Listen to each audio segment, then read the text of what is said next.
ಧೈರ್ಯ ದೊಡ್ಡದೈತಿ ಏನೇಮ್ಮ ಅನ್ನ ರೀ ಕೈಯಾಗ ಐತ ಏನೇಮ್ಮ ಕುಟುಂಬದ ಸಮಸ್ಯೆ ಆಲೋಚನೆ ಐತೆ ಸ್ವಲೋಪ ಜನ್ಮಕ್ಕೆ ಸುಖ ಶಾಂತಿ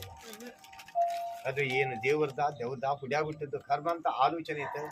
ದೇವ್ರದಲ್ಲ ಹುಡ್ಯಾಗುಟ್ಟಿದ್ದು ಕರ್ಮ ಅಲ್ಲ ಸ್ವಲ್ಪ ನರಪೀಡೆ ಆದ ಈ ನರಪೀಡೆ ಒಂದು ಒಳಾಯ್ತಪ್ಪ ಅಂದ್ರೆ ನಿನ್ನ ಕತ್ತಿಗೆ ಅಡ್ಡನೇ ಇಲ್ಲಮ್ಮ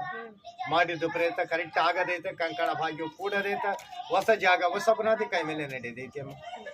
ದೇವ್ರ ದೃಷ್ಟಿ ಚೆನ್ನಾಗೈತೆ ಅಮ್ಮ ನೆಮ್ಮಿದು ಎಲ್ಲಾರ ಹಂಗೆ ಅಂತಾರಪ್ಪ ಎಂತ ಮಲ್ಲನಿಗಳವ್ರು ಎಲ್ಲ ದೇವ್ರಿಗಳವ್ರು ಎಲ್ಲಾರ ಹಂಗೇರಪ್ಪ ಪಿಲ್ಗಳು ನಾನು ಮಂಚಿತೆ చేశాను 8 ವರ್ಷ 9 ವರ್ಷ ಆಯ್ತು ನಂದು 12 ವರ್ಷ ಆಯ್ತು ಮದುವೆ 3 ವರ್ಷ ಗಂಡ ಸತ್ತಾನ ನಾನು ಒಬ್ಬರಿಗೆ ಹಿಂಗ ಅಲ್ಲದ ಮಾತ್ರ ನನ್ನ ನೋಡಿಗೆ ಹೊಟ್ಟೆ ಕಿಚ್ಚು ಬಿಟ್ಟಾರ ಹೊತ್ತಾಗಿ ನಾನು ಇನ್ನೊಬ್ರು ಬಗ್ಗಿಲ್ಲ ನೋಡ ಹಿಂಗೇನ ಸತ್ತಿತ್ತು ಹೊರತಾಗಿ ಬಗ್ಗ ಮಾತ್ರ ನರ ಮನುಷ್ಯರಿಗೆ ಜನ್ಮ ಅಲ್ಲ